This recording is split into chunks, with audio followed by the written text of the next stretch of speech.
Salut, ici Alex Dille-Villardouin, tout droit revenu de voyage. Je viens de passer un autre 3 semaines au Japon, je viens de revenir il y a à peine quelques jours. On est prêt à s'envoyer un épisode spécial à propos du Japon.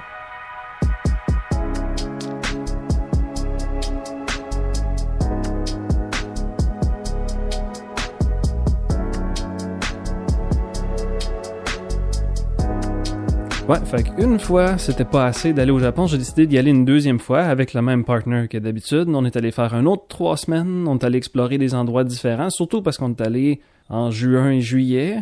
Donc ça commençait à être chaud pas mal. La dernière fois qu'on était allé, on était parti en direction, on va dire dans la partie centrale du Japon. Vu que cette fois-ci c'était plus chaud, c'était plus tard dans l'été, on a décidé d'aller explorer un peu plus le nord, jusqu'à Sapporo, complètement sur l'île du Nord. Et je me suis dit une chose qui serait intéressante à faire cette fois-ci, c'est la deuxième fois que je visite ce pays-là. Donc, il y a des nouvelles choses que je remarque. Vous savez, quand on part pour la première fois visiter un endroit, on se met à remarquer beaucoup les différences majeures. En y allant une deuxième fois, c'est déjà une place qui a l'air un petit peu plus familière, donc on se met à remarquer un peu plus de détails. On se met à réfléchir un petit peu plus. Donc, j'ai sorti une petite liste ici sur mon petit cahier. J'ai intitulé ça 10 affaires cool au Japon. J'ai pas eu tant de créativité là-dessus, mais je suis sûr que ça va vous plaire quand même. On va se lancer direct dans le numéro 1. Ils sont pas dans un ordre particulier en passant. Le Pocket Wi-Fi. Si vous savez pas c'est quoi, c'est quand même offert dans plusieurs pays. Ce que ça a de particulier, c'est que, comme le nom le dit, là, c'est quelque chose qui se traîne dans nos poches puis qui émet un signal de Wi-Fi. Donc c'est pratiquement comme avoir des données cellulaires puis un routeur mis ensemble. C'est quelque chose qu'on peut louer. Pour quelqu'un qui habite au Japon, ce serait pas vraiment pratique. Mais pour les voyageurs, j'ai trouvé ça vraiment exceptionnel. Ça fonctionne tellement bien parce que ça te permet d'avoir un accès à un Wi-Fi privé, sécurisé, pour toute la durée de ton voyage. Nous, on l'a pris pendant 21 jours. Pour vous donner un aperçu, ça a coûté environ 150, je pense, pour la location au total. Mais c'est fait d'une façon très efficace parce qu'on sait exactement comment on paye au début. On peut le ramasser à l'aéroport, au bureau de poste de l'aéroport. Puis à l'intérieur de la boîte, il y a le Pocket Wi-Fi comme tel. Puis il y a aussi déjà son enveloppe de retour, qui est préaffranchie. C'est-à-dire que rendu à la fin du voyage, on fait juste on l'a baptisé affectueusement Pocketo, le nôtre. Fait que Pocketo, on avait juste à le remettre dans son enveloppe qui est préaffranchie et est déjà toute payée. Puis on a juste à lancer ça dans n'importe quelle boîte à mal lors de notre dernier jour, une fois qu'on a fini de servir du signal Wi-Fi. Donc ça, c'était la première chose qui était vraiment cool à propos du Japon. On s'en était pas servi la dernière fois. Je connaissais l'existence de ça, mais là, j'ai vraiment trouvé l'utilité de ça quand on était en voyage. Ça a été particulièrement pratique, je dirais, quand on avait des longues rides de train à faire, quand on a un 2-3 heures. Il n'y a pas toujours un signal qui est très stable à partir d'un train. Puis évidemment, si c'est du Wi-Fi qui est offert sur un train, on le partage avec tous les autres passagers. Fait qu'avoir notre propre Wi-Fi, on peut regarder des choses en continu, en streaming. Ça utilise pas trop de données de tout le monde. Ça encombre pas le Wi-Fi public. Une deuxième chose qui est particulièrement intéressante au Japon, c'est quelque chose qu'on savait, on pouvait se fier un peu plus cette fois-ci, on était déjà au courant, c'est les distributrices. Il y en a absolument partout, il y en a à carrément tous les coins de rue. Non seulement ça, mais la plupart des distributrices, nous, on est un peu plus habitués d'avoir une distributrice qui marche à peine, si c'est une bonne journée. Puis, ça devient de moins en moins populaire, mais là-bas au Japon, il y a des refills qui se font au moins 3-4 fois par jour dans les endroits les plus fréquentés. Puis la plupart du temps, ces distributrices-là, durant l'été, ils vont avoir une section complète où les drinks sont réfrigérés. Puis ils vont changer certaines machines ou ils vont changer les réglages des distributrices pour que durant l'hiver, il y ait une section avec des breuvages chauds. C'est pas merveilleux.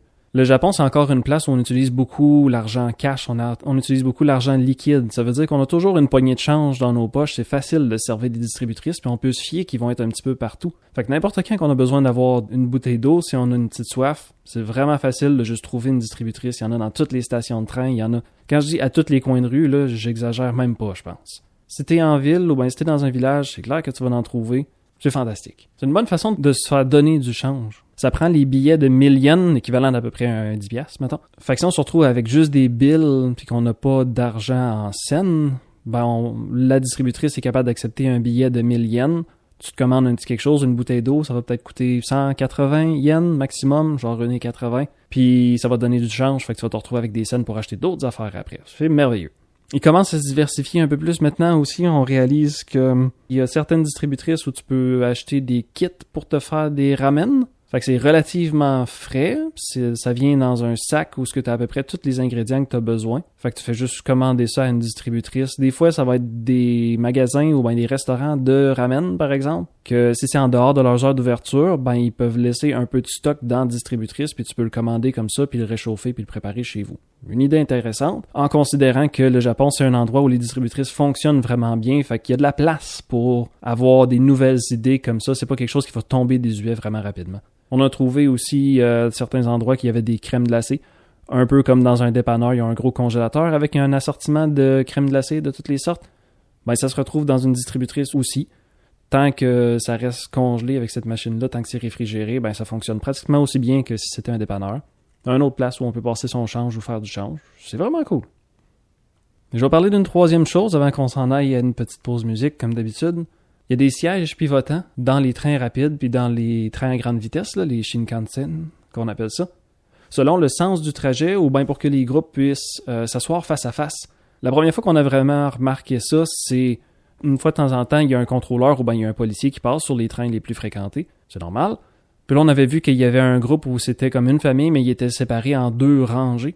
Ils étaient une en avant de l'autre. Puis le policier est allé leur parler, il a réalisé que c'était des personnes qui se connaissaient, fait qu'il a suggéré de pouvoir pivoter les sièges pour qu'ils se retrouvent face à face. Ça a été vraiment le fun à voir, non seulement parce que c'était un policier qui avait juste décidé d'offrir un service, je sais pas si c'est le même pour tous les policiers, mais c'était le fun à voir ça. Ça avait l'air de quelqu'un qui était bien relax, il n'y avait pas de stress dans ces interactions-là. Le gars, il se promenait, là, puis il a décidé de se rendre utile. Mais ça donne l'idée aussi que c'est bien efficace, parce que si t'as un train qui arrive dans une gare, puis il va falloir qu'il reparte dans l'autre sens, la seule chose que t'as à faire, le train, il n'y aura pas besoin d'aller se revirer ailleurs, ou ça veut pas dire que la moitié du temps, tu fais le trajet où ça part de reculons parce que les sièges sont barrés dans un sens. Tous les sièges sont pivotants. Fait quand il y a un employé qui passe, rendu au terminal, il peut faire un petit clean-up, ramasser tous les déchets, ramasser tous les objets oubliés. Puis en faisant ces vérifications, il peut faire pivoter chaque rangée de sièges aussi pour que ça puisse virer de bord puis repartir dans le sens du trajet pour le prochain voyage. Ça aussi, c'est pas mal génial. Fait que c'est 3 des affaires cool qu'il y a au Japon qu'on a réalisé ou qu'on a découvert ou qu'on a observé maintenant que c'est notre 2e voyage là-bas.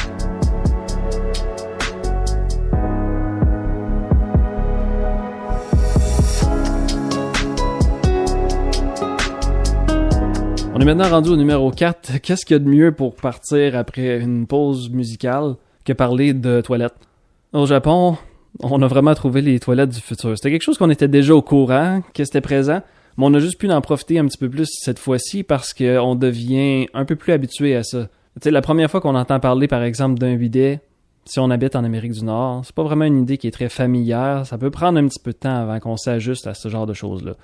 Là, la première fois qu'on était allé au Japon, on a pu l'essayer un petit peu, on a expérimenté pour essayer de se mettre à l'aise avec cette idée-là. Cette fois-ci, on est vraiment allé à fond, on a essayé tous les réglages possibles parce que ces toilettes-là, c'est principalement... Le monde, ils l'ont chez eux aussi au Japon. Nous, on les découvre principalement dans nos chambres d'hôtel ou même les salles de bain dans des grosses stations de train ou ben à l'aéroport même. Dès qu'on est arrivé au Japon cette fois-ci, en fait, on s'est retrouvé... quand on est débarqué, j'ai voulu aller à la salle de bain, puis on s'est retrouvé dans une salle de bain qui était super technologique. Nous autres, on trouve ça technologique qu'une salle de bain quand dans un espace public où il y a un détecteur de mouvement, fait que tu fais juste mettre tes mains, puis l'eau, elle se met à couler, puis on trouve ça fantastique. Attendez de voir ces toilettes-là. Sièges chauffants. Il y a certains sièges chauffants où tu peux choisir, même si tu veux que ce soit un petit peu chaud ou bien plus chaud, dépendamment hiver-été probablement, ou à quel point c'est bien isolé dans ta salle de bain chez vous. Il y en a certaines qui ont une option de bruit de fond. Tu peux peser sur un petit piton pour que ça joue une petite musique ou que ça fasse un bruit d'eau qui coule, une petite cascade, une affaire comme ça. Même l'eau du bidet, c'est de l'eau tiède la plupart du temps. Il y a une petite bouilloire dans cette toilette-là, dans cette machine-là, pour pouvoir t'envoyer de l'eau tiède au lieu que ce soit de l'eau froide. Certaines ont même une option de séchage. Il y a un autre piton à côté où ce que tu peux te faire envoyer de l'air aussi dans le confort de ta position assise. Écoutez, c'est dur, ça sonne comme une affaire qui est vraiment, vraiment de luxe. C'est quelque chose qui est probablement pas nécessaire, mais c'est drôle d'en profiter quand même, surtout quand c'est quelque chose comme une chambre d'hôtel. Peut-être que j'aurais pas toutes ces options-là si je décidais d'avoir ça chez nous. Mais pour pouvoir en profiter une fois de temps en temps, on s'est vraiment donné à cœur joie. Juste parce que ça sonne tellement trop, on a l'impression qu'on est que tu travailles dans une compagnie qui a beaucoup trop d'argent ou bien que tu travailles pour la NASA ou une affaire de même. Mais eux autres, ils ont bien du fun avec ça. C'est extrêmement dépendant à l'électricité, mais si on retire ça de l'équation, c'est quand même intéressant. Numéro 5, ce que j'ai mis, j'en ai déjà parlé dans un épisode du Japon, c'est le principe de ryokan. C'est des espèces d'auberges un peu plus traditionnelles. La différence cette fois-ci, c'est que j'ai vraiment senti... On est allé dans 2 sortes de ryokan différents, dans des endroits différents. Puis aussitôt qu'on en arrive là, on se sent vraiment prise en charge. Pas dans le sens qu'on n'a plus de pouvoir de décision, mais plutôt dans le sens que c'est supposé d'être un endroit où c'est un répit, c'est une retraite. Donc il n'y a vraiment pas beaucoup de choses qu'on a à faire par nous-mêmes. Aussitôt que tu arrives, tu te fais très bien accueillir. La première place où on est allé, ils nous ont carrément accueillis direct en débarquant de l'autobus. Là, je pense qu'on n'avait même pas à traverser la rue tout seul. Puis là, on rentre dans l'entrée. Comme c'est généralement le cas, il faut qu'on enlève nos souliers aussitôt qu'on rentre dans un établissement. Pas, mettons, dans un centre d'achat, là, mais vous comprenez ce que je veux dire, là. Donc, on enlève nos souliers, ils les prennent pour nous, ils les mettent dans un petit rack, puis on les revoit pas jusqu'à temps qu'on ait besoin de sortir de la bâtisse. Ils nous donnent des petites sandales, qui ont pas de gauche et droite non plus. On a réalisé que c'est toutes des sandales qui sont comme one size, puis c'est ça, ils ont pas de gauche et droite, sont toutes pareilles. Un peu comme les grosses bottes de poils qu'on achète pour l'hiver, qui ont pas de gauche et droite non plus. C'est fait intéressant. Fait que dans un endroit comme un ryokan, on sent vraiment un bon sentiment de déconnexion parce qu'on se sent pris en charge, on réalise beaucoup plus qu'on est en vacances sur ce qu'on trouve dans une pièce qui est un peu comme une chambre d'hôtel mais qui a un look beaucoup plus traditionnel. Tu te sens pas chez vous, mais ça t'aide à réaliser beaucoup plus que tu es en vacances, ça te permet de déconnecter beaucoup plus. Il te donne même une petite robe de chambre qu'on appelle une yukata, qui est comme une tenue de soirée, on va dire. C'est moins fancy qu'un kimono, mais c'est fait à peu près de la même façon avec des grandes manches, une genre de robe de chambre, là, unisexe. Ça vient avec une petite ceinture, les couleurs s'agencent toujours bien entre la yukata comme telle puis la petite ceinture. Il y a tout un truc pour essayer d'attacher cette ceinture-là, on a essayé de le faire, moi puis Jay, une couple de fois, avec des résultats qui varient. Mais ça te donne quand même une bonne occasion de déconnecter encore une fois parce que là, tu seras même pas habillé de la même façon que d'habitude. Il y a rien qui t'aide à déconnecter plus que de sortir de tes habitudes. C'est une excellente occasion aussi d'essayer les saveurs locales. Je dis une excellente occasion parce que dans un sens, t'as pas tant le choix. C'est un menu qui est élaboré par les chefs dans cette auberge-là. Puis quand t'arrives, tu te présentes pour souper, ils vont te montrer le menu total, puis ils font juste un genre de, on va dire 5 à 10 services dépendamment des places. Il y a plein de choses qui partent, qui arrivent. Fait que c'est vraiment tout un show. La cuisine est super bonne, mais c'est vraiment une question de faire des expériences, hein, parce que si t'as pas le choix du menu, ils vont vraiment t'amener un paquet d'affaires, ils vont te le décrire, puis c'est juste, bon ben, on va goûter à ça. Il y en a plein que c'était des plantes locales qu'on n'avait jamais vues. Au moins, ils nous ont demandé si on avait des allergies à quelque chose avant, fait qu'ils nous auraient pas présenté des choses auxquelles on était allergique. Mais en dehors de ça, c'est tel genre de champignon dans la montagne, ça c'est un légume de montagne, ça a été ramassé dans la rivière ici. Fait qu'il faut être aventureux quand même du point de vue cuisine pour vouloir goûter à toutes ces affaires-là. Sont toutes. La plupart des choses étaient très bonnes. Il y a certaines expériences qui étaient un petit peu moins bonnes, mais c'est pas une question de qualité de la bouffe, c'est plus une question de goût personnel. Comme moi, je suis pas particulièrement un tripeux de champignons, mais il a fallu que j'en goûte plusieurs sortes pendant qu'on était là, parce que c'est quelque chose qui pousse tellement bien dans leur genre de climat. Puis, c'est ça, ben, tu l'essayes pareil, il y a des choses que t'aimes moins, mais il y a pas de problème avec ça, ça fait partie de l'expérience quand même. On est rendu au numéro 6 maintenant. Une chose qu'on a pu remarquer particulièrement cette fois-ci, je sais pas pourquoi on l'avait pas réalisé avant, mais les stations principales de train, ça devient vraiment un point central pour la ville comme telle, mais pour le commerce aussi. Il y a beaucoup de monde qui vont être en transit dans une ville ou ils vont être en voyage d'affaires dans une ville, ils n'ont pas beaucoup de temps à passer là, puis ils n'auront pas beaucoup de déplacements en dehors des endroits essentiels.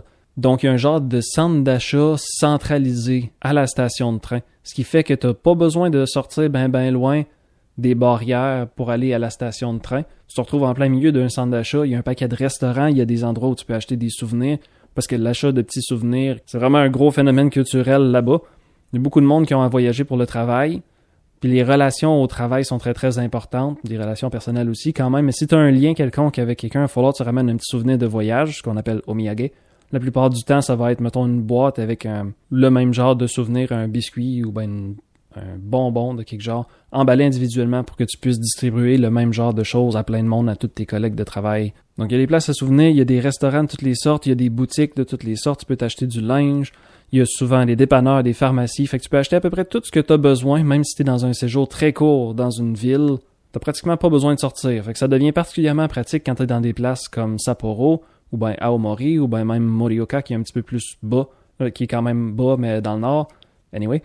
Parce que si c'est en plein hiver, t'auras même pas besoin de sortir. À la limite, ils ont même dans ces stations-là des casiers où tu peux barrer tes choses. Fait que si t'as pas envie de traîner ton manteau pendant que t'es dans la station, tu pourrais juste le mettre dans un casier. Ça te coûte un petit 200 yens, dépendamment de la grosseur des choses que t'as à entreposer.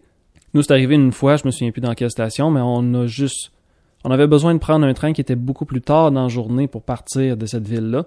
Donc, on a trouvé un casier qui coûtait 600 yens, fait à peu près 6 piastres en argent canadien. Puis on a pu laisser nos 2 sacs à dos qui étaient plus pesants dans ce casier-là pendant toute la journée. C'était juste un prix 600 yens toute la journée.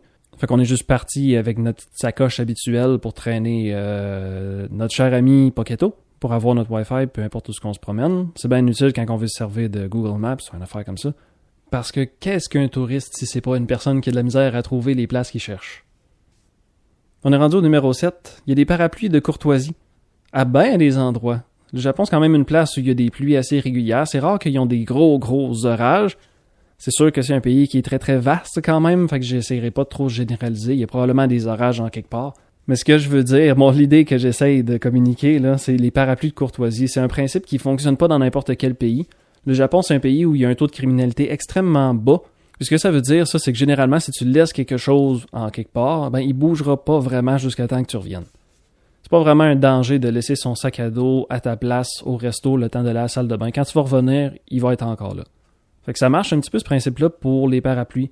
On sait jamais quand il va y avoir une petite averse soudaine, puis pour ceux qui sont des touristes, on traîne pas toujours un parapluie avec nous. Fait que nous, ça a été vraiment pratique, parce qu'il y a certains sites qu'on est allé visiter dans le coin de... comment ça s'appelle encore? C'est pas Nagasaki, c'est pas dans le même coin. Hirosaki, c'est ça. On est allé à Hirosaki, puis il y a eu toute une averse tout d'un coup. Mais c'est dans des moments comme ça que tu te dis, les parapluies de courtoisie, c'est vraiment cool. Nous, on est arrivés... Bon, cette fois-là, ça a été vraiment une bonne averse, fait qu'on a décidé de juste se mettre à l'abri pendant un bout, mais c'est une espèce de grand parc, un genre de jardin botanique combiné avec 2-3 autres affaires, puis direct à l'entrée du parc, il y a une espèce de grosse gate, un gros portail, puis il y avait un gros pot avec un paquet de parapluies dedans, puis il était juste écrit « Prenez un des parapluies si vous voulez, puis laissez-les à la sortie ». Puis on avait la même chose quand on était à Hakodate, on a pogné un petit peu de pluie également. Mais à notre hôtel comme tel, direct dans l'entrée, il y avait une place qui était écrit parapluie de courtoisie. Fait que quand tu pars le matin, tu peux ramasser un parapluie, tu vas l'avoir pendant toute la journée, puis t'as juste à le redéposer là le soir. Puis t'as pas besoin de t'acheter de parapluie quand t'es un touriste comme moi. C'est beaucoup trop encombrant d'essayer de traîner ça dans nos bagages. Fait que ça fait qu'au lieu d'acheter un parapluie qui est jetable puis que j'ai pas le choix de m'en débarrasser, il y en a un qui est fourni avec l'hôtel. Ça fonctionne vraiment bien, c'est génial. Un petit dernier, numéro 8, avant qu'on passe au prochain petit segment musique. Il y a des paniers de rangement dans les restaurants. C'est surtout pour empêcher que les objets personnels encombrent le passage entre les tables. Il y a certains restos, particulièrement dans les stations de train, que des fois l'espace est un peu plus restreint. Donc, d'avoir des petits paniers comme ça, ou bien des crochets qui sont en dessous de la table, ça permet de condenser le plus possible tes affaires pour pas que ça soit dans le chemin pour personne. C'est pas dans le chemin pour le service, puis tous les autres clients qui circulent autour des tables aussi, ils vont pas s'enfarger dans tes affaires. Si t'as 3-4 sacs de magasinage, ou bien si t'as un foulard puis une tuque ou des choses comme ça, t'as une casquette dans mon cas, ben c'est le fun de pouvoir tout pitcher ça dans un panier puis ça va pas s'éparpiller, ça va juste rester dans ce panier-là qui reste super proche de ta table. On a même vu certaines chaises que en dessous du siège, il y avait une espèce de petite tablette aussi. Fait qu'il y a même des choses comme une sacoche que tu pourrais glisser juste en dessous de ça. Ça serait toujours proche de toi puis ça assurerait que ça va pas encombrer le chemin pour personne. Vraiment cool.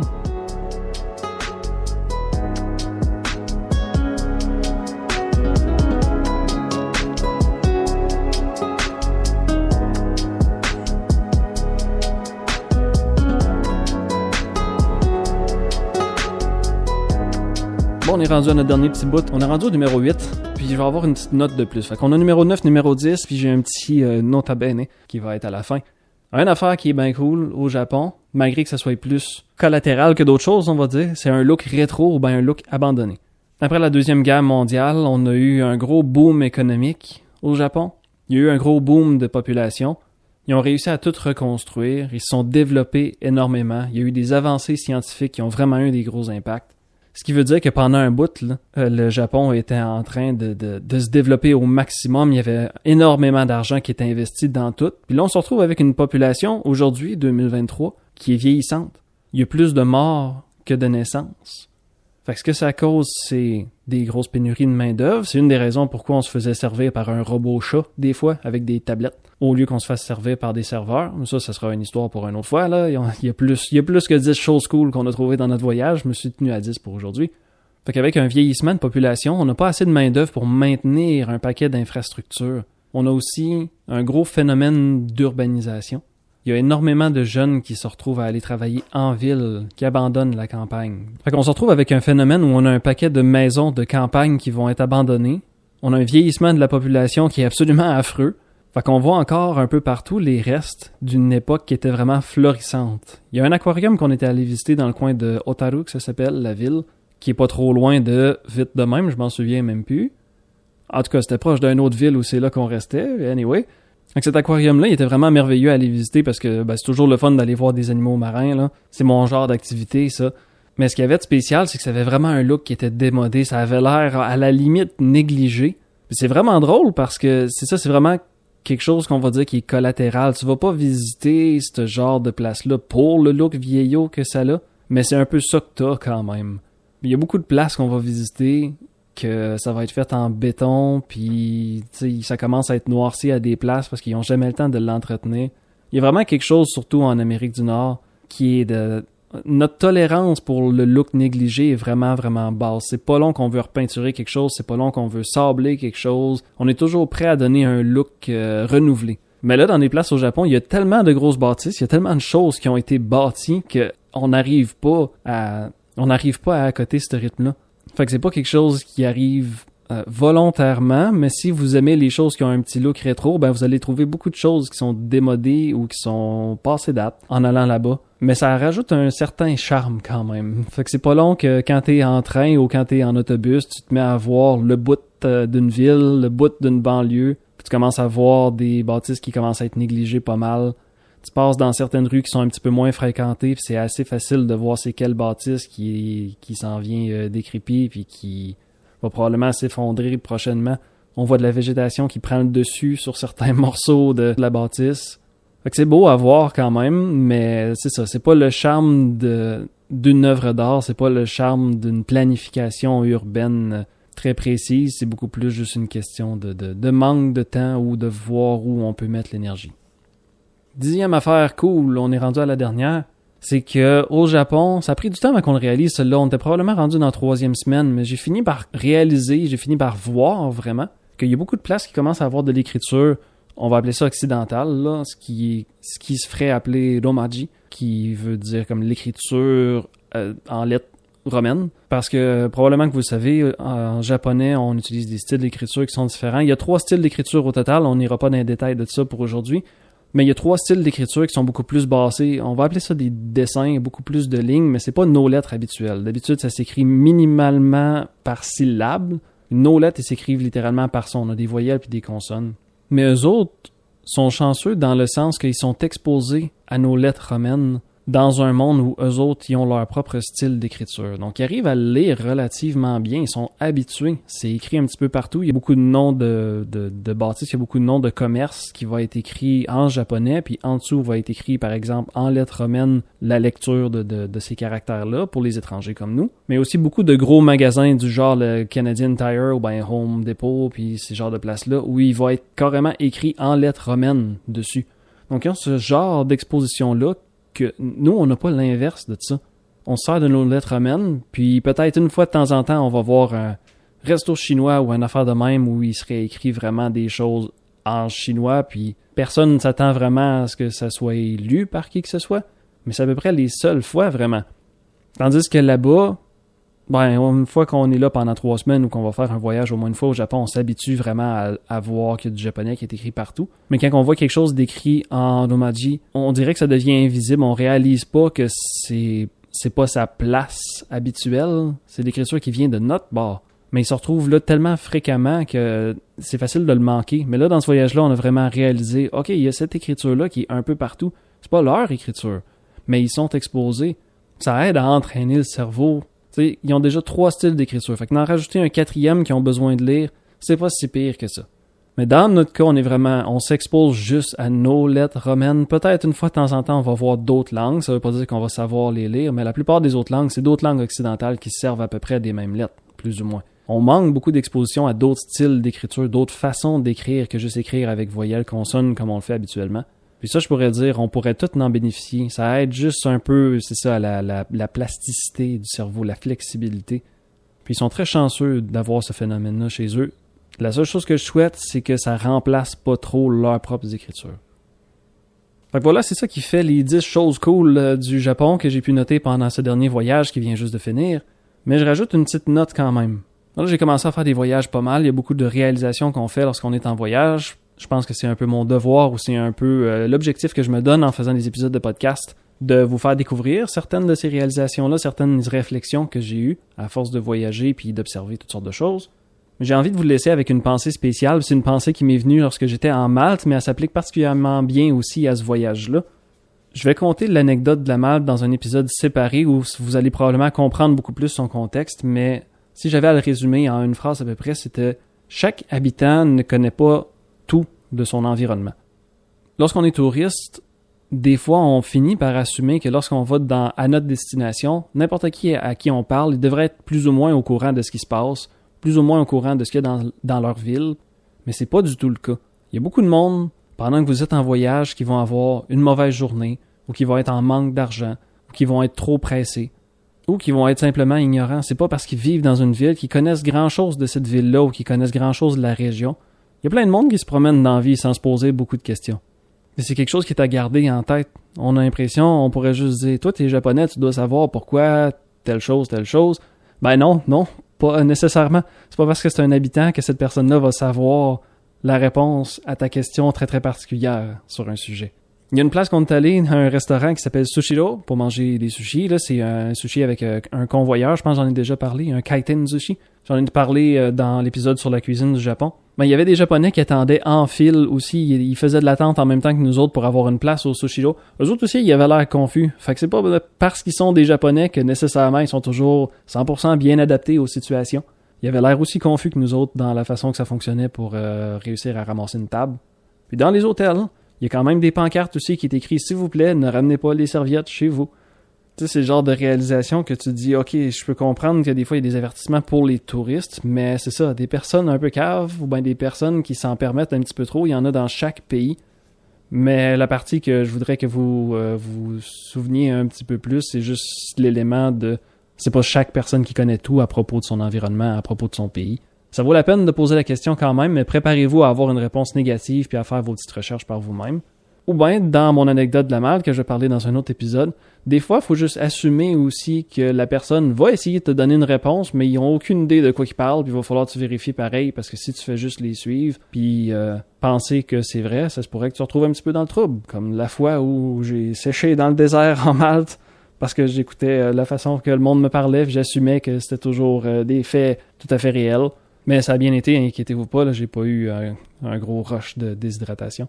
Je vais vous laisser là-dessus pour aujourd'hui. 10 affaires cool du Japon de mon très très récent voyage. J'espère que ça vous a plu. Évidemment, vous connaissez la routine. Si vous voulez m'envoyer un courriel, vous pouvez laisser des commentaires. Si vous êtes sur YouTube, ben bonjour.